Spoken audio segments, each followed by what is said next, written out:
இயேசு கிறிஸ்துவின் இனிய நாமத்தினாலே உங்களுக்கு நான் வாழ்த்துக்களை அறிவிக்கிறேன். நாம் இந்த மாதத்தின் கடைசி நாட்களுக்குள் நாம் வந்திருக்கிறோம். தேவனுடைய பிள்ளையே, உலகமே இன்றைக்கு ஒரு ஆசீர்வாதத்தை தேடித்தான் போய்கொண்டிருக்கிறது. சிந்தித்தோம் என்று சொன்னால், நம்முடைய ஆண்டவர் உன்னை ஆசீர்வதிப்பேன் என்று வாக்குத்தத்தம் செய்கிறார்.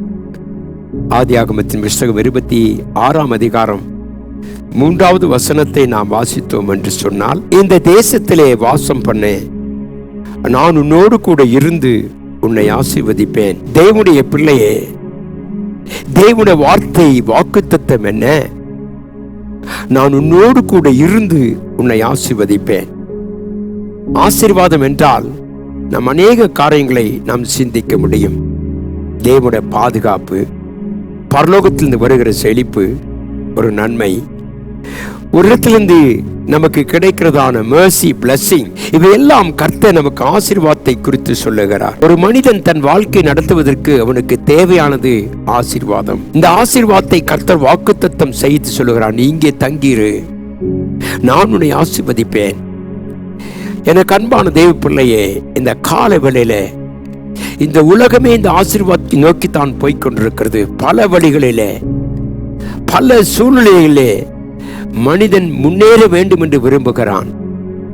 ஆனால் விசுவாசாகிய நமக்கு, தேவனை அறிந்து ஆராதிக்கிற பிள்ளைகளுக்கு கர்த்தர் சொல்லுகிறார், நான் உன்னை ஆசீர்வதிப்பேன்.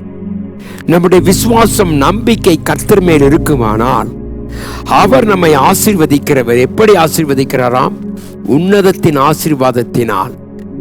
உன்னதத்தின் ஆசீர்வாதத்தினால் நம்மை ஆசீர்வதிக்கும் பொழுது உலக ஆசீர்வாதமும் உன்னை தேடி வரும். இந்த சத்தியத்தை கேட்டுக்கொண்டு எனக்கு அருமையான தெய்வ பிள்ளையே, இன்றைக்கு கர்த்தருடைய ஆசீர்வாதம் உனக்கு வர வேண்டும். இந்த உலகத்தில் நீ சுகமாக வாழ்ந்து தேவன் கொடுத்த சகல ஆசீர்வாதத்தை நீ அனுபவிக்க வேண்டும் என்று கர்த்தர் விரும்புகிறார். ஆகவேதான் தேவனுடைய பாதுகாப்பு உனக்கும் உன் குடும்பத்துக்கும் சபைக்கும் தேவையாக இருக்கிறது. ஆகவேதான் கர்த்தராகிய ஆண்டவர் நம்மை ஆசீர்வதிக்கிறேன் என்று சொன்னவர் எப்படியெல்லாம் நம்மை ஆசீர்வதிப்பார் தெரியுமா? முதலாவதாக கர்த்தர் நம்முடைய அப்பத்தையும் தண்ணீரையும் கர்த்தர் ஆசீர்வதிக்கிறார். ஒரு மனிதனுக்கு தேவையானது, மிக முக்கியமான ஒன்று, அன்றாட தேவைகள். அவன் சாப்பாட்டுக்கும் அவனுக்கு தேவையானவற்றையும் கர்த்தர் தருகிறேன் என்று கர்த்தர் சொல்லுகிறார்.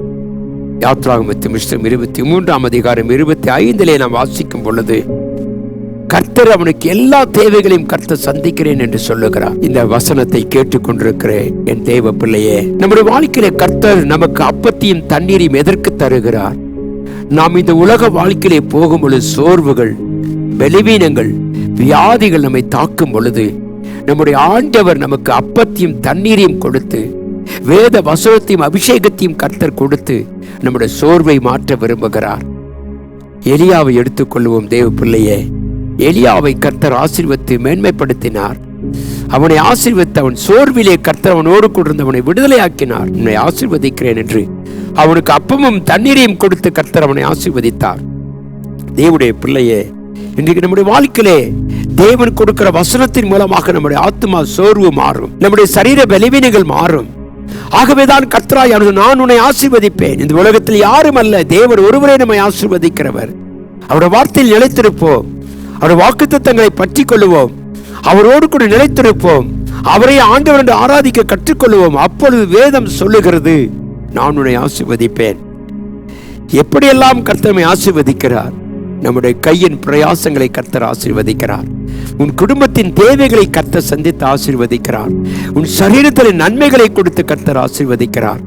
உலகமே இன்றைக்கு பணம் பொருள் சூழ்ந்திருந்தாலும் நிம்மதி இல்லாத வாழ்க்கை, அநேகர் தற்கொலைகளுக்கு போய்கொண்டிருக்கிறார்கள். ஆனால் தெய்வ பிள்ளையே, உன்னை கர்த்தர் ஆசீர்வதிக்கிற தேவன் உன்னை மகிமைப்படுத்துகிறார்.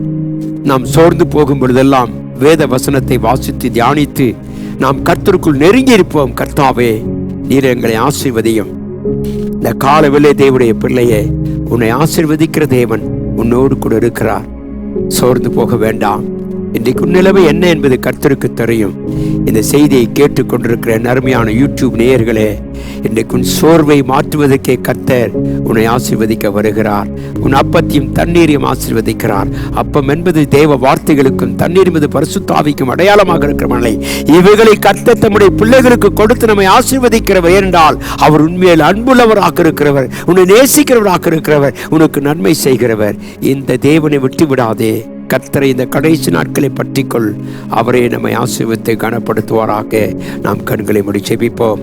கிருபையும் இரக்கமும் அன்புமுள்ள நல்ல ஆண்டவரே, கர்த்தாவே, இந்த அதிகாலை வேலைக்காய் உமக்கு நன்றி. கர்த்தாவை ஆசீர்வதியும். இந்த செய்தியை கேட்கிற ஒவ்வொரு பிள்ளைகளுக்கும் என் தேவனுடைய கரமிருந்து கர்த்தாவை வழிநடத்தும்படி ஜெபிக்கிறேன். தொடர்ந்து ஆசீர்வதிங்க கர்த்தாவே. நாங்கள் நாட்களை வீணாய் செலவழிக்காதபடி தேவனுடைய கரத்தில் இருக்க உதவி ஜெபிக்கிறேன்.